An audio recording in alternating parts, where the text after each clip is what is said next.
નમસ્તે મિત્રો, મિથોલોજી ભારતમાં તમારું સ્વાગત છે. ચાલો આપણે આપણી સંસ્કૃતિ અને વારસા વિશે વધુ જાણીએ. ચાલો એક ક્ષણ માટે કલ્પના કરીએ. એક વિશાળ યુદ્ધભૂમિ છે. લાખો યોદ્ધાઓ સામસામે ઊભા છે. પણ આ યુદ્ધભૂમિ ખબર છે, એ ખાલી જમીનનો ટુકડો નથી.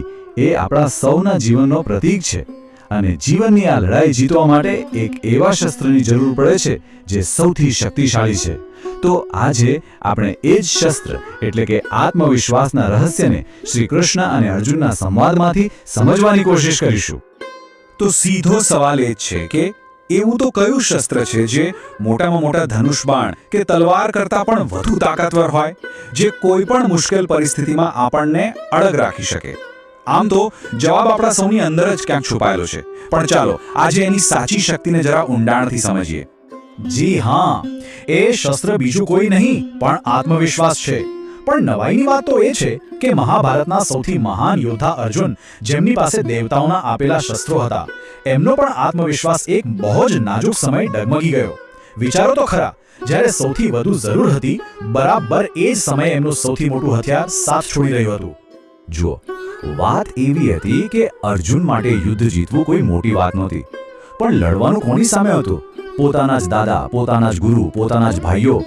આ વિચાર માત્રથી જે અંદરથી તૂટી રહ્યા હતા. એમનું ગાંડીવ ધનુષ્ય હાથમાંથી સરી રહ્યું હતું, કારણ કે એમનું મન ડર અને શંકાઓથી ઘેરાઈ ચૂક્યું હતું. અને બસ આ જ ક્ષણે શ્રી કૃષ્ણ મેદાનમાં આવે છે. હવે એ માત્ર સારથી નથી, પણ એક સાચા માર્ગદર્શક બની જાય છે. એ તરત જ અર્જુનના ડરનું મૂળ કારણ પારખી લે છે. કૃષ્ણ સમજી જાય છે કે સમસ્યા સામે ઉભેલા દુશ્મનોની નથી, પણ અર્જુનના મનની અંદર જે શંકા ઊભી થઈ છે એની છે. અને અહીં કૃષ્ણ જે પહેલી વાત કહે છે એ ખરેખર આપણા બધા માટે બહુ જ મહત્વની છે. એ કહે છે, અર્જુન, મનમાં શંકા થવી એ કોઈ નબળાઈ નથી, એ તો સ્વાભાવિક છે. અસલી નબળાઈ તો એ શંકાના ચક્રવ્યૂહમાં ફસાઈ જવું છે.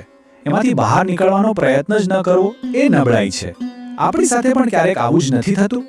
આ વાત કેટલી સાચી છે. તો સવાલ એ છે કે આ શંકાના ચક્રવ્યૂહમાંથી બહાર નીકળવું કઈ રીતે?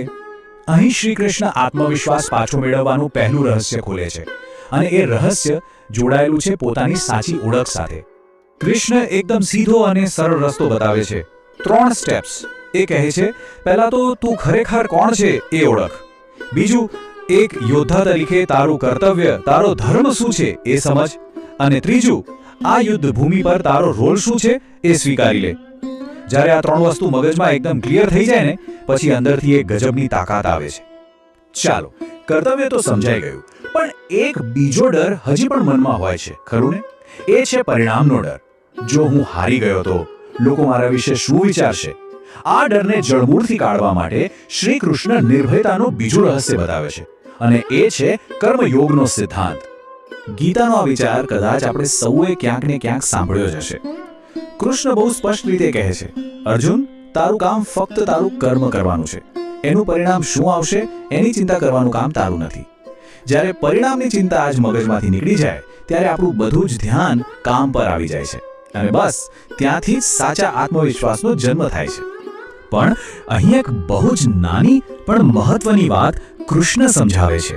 એ છે આત્મવિશ્વાસ અને અહંકાર વચ્ચેનો તફાવત. સાચો આત્મવિશ્વાસ શાંત હોય છે. એ અંદરથી શાંતિ અને વિનમ્રતા લાવે છે. જ્યારે અહંકાર, એ તો ઘમંડથી ભરેલો હોય છે અને હંમેશા પોતાની શક્તિનો દેખાડો કરવા માંગે છે.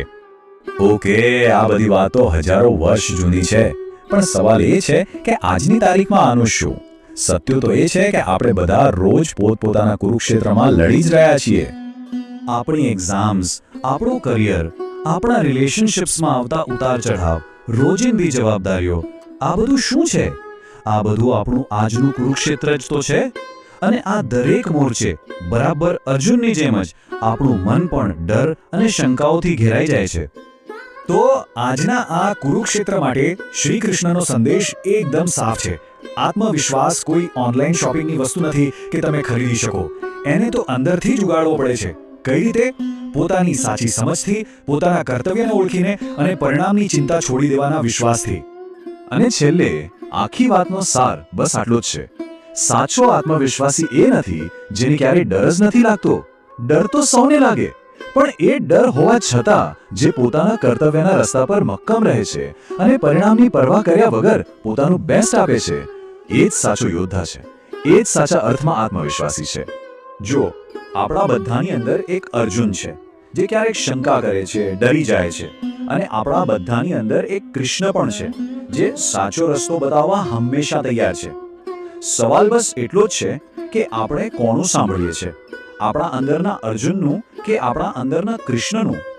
જરા વિચારજો. વિડીયોને લાઈક આપવાથી ખ્યાલ આવશે કે આ વિડીયો કેટલા લોકોને ગમ્યો. તો વિડીયો ગમ્યો હોય તો લાઈક, સબસ્ક્રાઇબ અને શેર આપવાનું ભૂલતા નહીં.